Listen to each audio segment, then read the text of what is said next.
Hello, and welcome to another All About Doors and Windows feature presentation. While multi-point locks come with a variety of locking options, this video specifically covers Shootbolt-style locking devices. A locking device is any type of mechanism that locks the door by engaging with a strike. In a multi-point lock, these are connected to the main gear and are thus operated and controlled with the handle and located at the spindle hole. Shoot bolts operate at the top and or bottom of a door and extend in the floor or top of the door jamb into a strike, thus keeping the door in place. A strike is a lock or latch receiver secured in the door jamb. Different types of strikes are required for different locking devices. This example shows two different strikes that can be used for a Shootbolt-style locking device.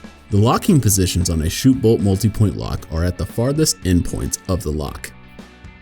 To find the correct length of the lock body assembly or bottom gear, we need to measure the handle height of our lock and/or door. The handle height is the distance from the bottom of the door to the center of the handle. Most handle heights are at least 34 inches and higher, but remember, there are no standards in the world of door and window parts. In this example, the handle height of our Shootbolt multi-point lock gear is 39 5/8 inches.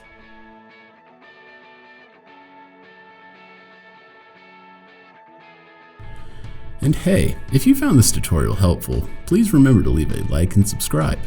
All products shown in this video can be found on our website and down in the description. Thank you for watching and have a great day.